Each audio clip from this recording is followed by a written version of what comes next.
Paz do Senhor. Então, eu não sou acostumada a fazer isso, não. Mas eu sei que o Espírito Santo tocou no meu coração para eu subir aqui e contar um pouquinho da minha história para vocês. Quando eu tinha mais ou menos 15 anos, no ensino médio, eu conheci um então namorado que se tornaria o meu futuro marido. Naquela época, muito nova, eu não tinha... Na verdade, eu já conhecia a Deus. Mas eu ainda não tinha um relacionamento profundo com Ele. Quando eu tinha 17 anos, a gente começou a ir na igreja. E fomos... Porém, eu já me encontrava numa situação que eu estava morando com Ele. Então, eu estava, consequentemente, vivendo uma vida...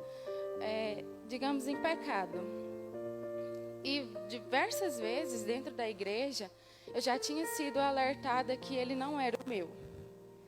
E que Deus tinha me dado 2 caminhos. O caminho dele, que era de alguma forma me separar, e o caminho que eu estava seguindo. E que de fato eu tinha que me separar dele e seguir os caminhos de Deus. E infelizmente eu não escutei. Passaram alguns anos, eu comecei a faculdade, ele começou a prestar concurso para a Polícia Militar, e assim a gente foi crescendo junto. Ele foi formando nos cursos dele, passou até para o curso da Rotan, que era o sonho da vida dele, e eu consegui me formar na minha faculdade de Ciências Contábeis. Então, a gente decidiu se casar.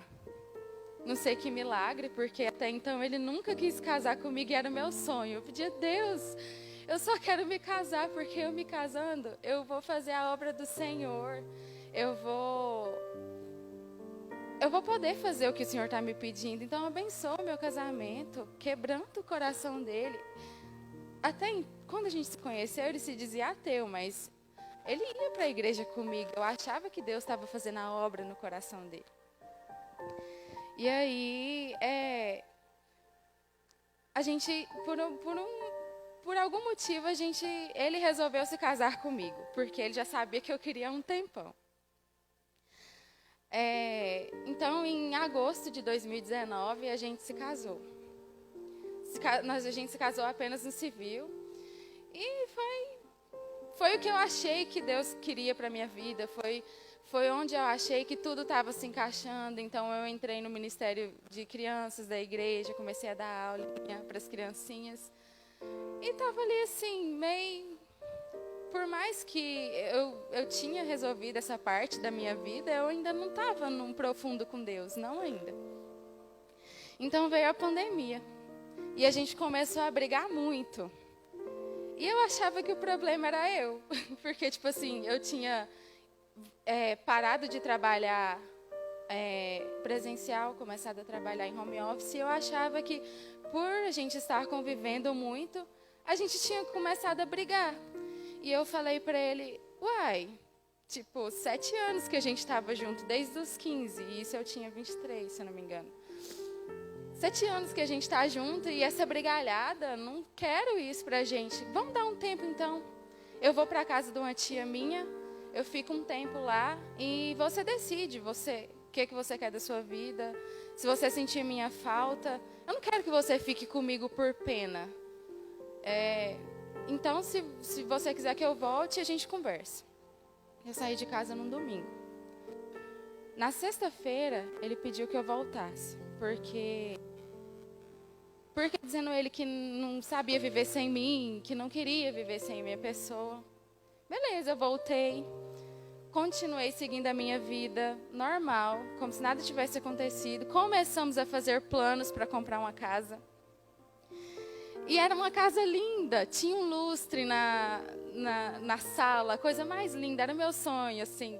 Era perto da casa onde minha mãe ia construir, era perto da casa da mãe dele, era perto de escola, perto de uma praça. Então, tipo, na minha cabeça, o meu sonho estava prestes a ser realizado. por ele trabalhar na polícia, ele tinha um horário meio conturbado. Era tipo 24 horas por 72. Então ele passava um dia e uma noite fora de casa e ficava em casa 3 dias. E um certo dia, 2 dias antes da gente assinar os documentos dessa linda casa dos meus sonhos, ele me mandou uma mensagem da seguinte forma: a gente precisa conversar. Aí tá, tudo bem, o que foi? O que aconteceu? Ele falou assim, não, o que eu preciso te contar, eu não posso te contar por telefone, tem que ser pessoalmente. Aconteceu uma coisa muito grave, então. E isso era bem cedinho. E por Deus que tem na terra, nos céus, quando deu 12:00, veio na minha cabeça. Acho que foi o Espírito Santo. Hoje eu entendo que era o Espírito Santo querendo me preparar de alguma forma. Ele engravidou alguém. E aí, eu pensei, eu não posso chegar acusando ele, né? Eu pensei nas 3 piores coisas. Ele engravidou uma pessoa, ele vai ser preso, ou ele gastou todo o dinheiro da nossa casa. E mandei essas 3 opções para ele no WhatsApp. É uma dessas opções aqui? Ele mandou uma carinha chorando e não me falou nada. Ele ia voltar para casa no outro dia de manhã. Então, eu passei a noite, juro, desejando que ele chegasse em casa e falasse que, sei lá, tinha gastado dinheiro, a gente dava um jeito. Que ele tivesse sido preso, mas traição não. Traição, para mim, era imperdoável. E quando foi 7 horas da manhã, mais ou menos, ele chega em casa. Eu já estava sentada na cama, morrendo de ansiedade. Ele chegou em casa, tomou um banho, sentou na cama. E eu lembro que eu ainda segurei na mão dele. Ei, tá tudo bem, a gente vai superar isso. Aí ele simplesmente me olhou para mim e começou a chorar e falou assim, quando você estava fora, eu fiquei com uma pessoa. E ela está grávida. Nessa hora, 1 milhão de coisas passou na minha cabeça. Eu chorei, eu xinguei, eu gritei. Perguntei, Deus, por quê? Eu fiz o que eu achava que era certo. Eu me casei, eu consertei a minha vida. Por quê, Senhor? E eu não sabia o que fazer exatamente naquele momento. E, eu estava 7 anos com ele. Eu saí da casa da minha mãe para estar com ele. Então, eu não sabia viver sozinha. Mas a minha sorte é que, graças a Deus, eu tinha me formado. Então, eu tinha um emprego bom. E eu decidi ir embora. Na época, eu morava em Trindade. E eu fui parar lá no Novo Mundo para sumir, sabe? Eu não queria ver ninguém. Eu queria só desaparecer, porque... Meu Deus, a minha vida tinha entrado num buraco, não era nada do que eu queria. E foi quando uma amiga minha também, morava em Teresópolis, ela quis vir morar comigo, então me ajudou bastante. Essa amiga minha tinha um pastor na igreja de Teresópolis e ela me chamou um dia para ir lá.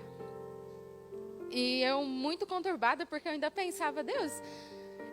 Eu casei, o Senhor quer mesmo que eu separe? Gente, hoje eu olho para trás e vejo minha inocência, né? O Senhor quer mesmo que eu separe? O Senhor fala que não é para a gente divorciar. Se o Senhor me falar que é para eu ficar, eu dou um jeito de perdoar ele. E aí eu lembro que eu cheguei para esse pastor, era a 2ª vez que ele tinha me visto na vida, e falei, pastor, tá acontecendo assim, eu tô me separando. Ele mal deixou eu terminar de falar. Ele falou, Andressa, na verdade, ele não sabia meu nome. Você recebeu um livramento e foi um livramento de morte. E Deus manda te dizer que ai de você se você voltar. Porque se você voltar é porque você quer morrer. Porque o coração dele não tem perdão. O coração dele é matar ou matar. E se você continuar, você vai morrer. Graças a Deus, nesse dia... teve um romper. Desde aquele dia, eu nunca mais quis falar com ele. Bloqueei todo mundo da família dele. E